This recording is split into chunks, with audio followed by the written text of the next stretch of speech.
Hello everybody, it's Dr. Donna and let's talk about sleep. So sleep is your second video and fun fact for mental emotional health.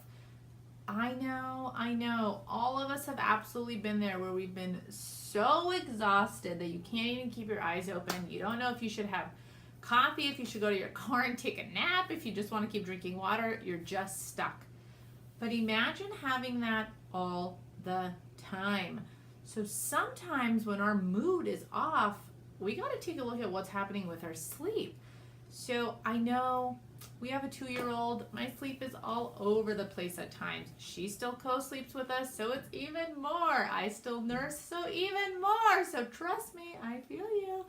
But if you don't have that, your sleep can still be off. So let's talk about a couple things to focus on. When we talk about sleep, we have to remember that sleep is the most natural process in the body. We should not have a hard time falling asleep. If we have a hard time falling asleep, then that should automatically be a red flag to tell you that your system is in overdrive. If you've had your HRV scans before, done your heart rate variability scans in the office, you remember your little graph and you remember there's a sympathetic and a parasympathetic section. If your sleep is off, then I bet you're stuck in that sympathetic gas pedal, always go, go, go internally. We do not want that because sleep, rest, and digestion falls in that parasympathetic side. So we need to have that beautiful balance because as long as you're stuck in sympathetic mode, your sleep is just not going to be the same. Those wheels are going to keep turning. So if that's the case, not only are we going to take a look at your nervous system, which you're going to get in video number 5, we are going to then see, hey, what's going on with your adrenals? Now, your adrenals, hormone development in the body, they sit kind of right above the kidneys, but they also produce a lovely hormone called cortisol. Cortisol is a stress response hormone. If you're stuck in sympathetic dominance, your body is on overdrive, meaning your cortisol levels super high, meaning your adrenal function super low. So what are we going to do instead? We are going to focus on bringing those adrenals back to life. We're going to focus on bringing them back to life neurologically, which means right around your middle to lower back. We're going to make sure the nerves in that area are functioning really well. And then we are going to support them supplemental-wise if we have to. My favorite adrenal supplement is either Adrenal Complex or Drenamin. These are going to feed your adrenals to help give them life again as we're rebooting that whole system neurologically. That way then supporting and putting that gas pedal on to allow you to sleep a little bit better.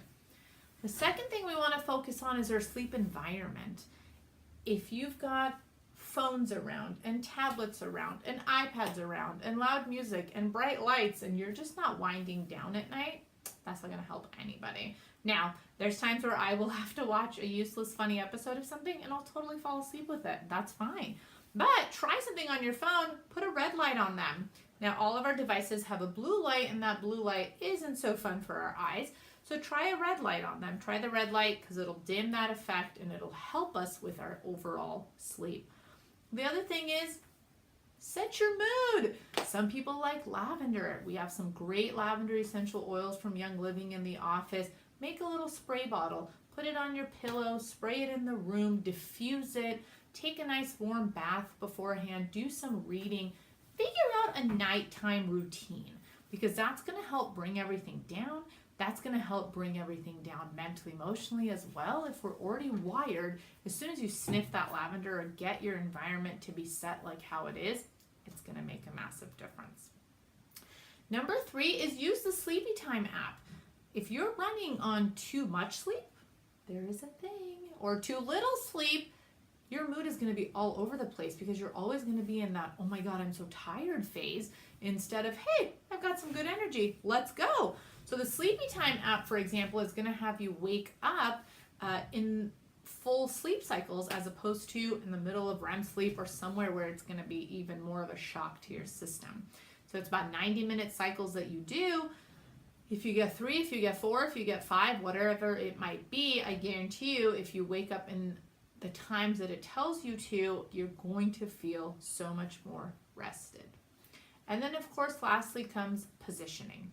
If you have a mattress or a pillow or whatever else that you're sleeping on that is creating stress for you, we've got to change that. Because sleep is something that we do every single day. It's like brushing your teeth. Hopefully you brush your teeth every day. But if you have an uncomfortable pillow, or your pillow's doing this to your head or doing this to your neck, you're not going to be sleeping well. So then what's going to happen? Every single day you're going to be more and more tired. And if you're a snorer, come talk to me separately, because that's a massive positioning thing with our neck. Most people that snore do not have a proper curvature in their neck, and therefore they're not supporting them when they're laying on a pillow either. So snoring is obviously not going to help our cause and could lead to sleep apnea and things like that. So sleep is going to be massive for our mood. So let's get you ready and tired.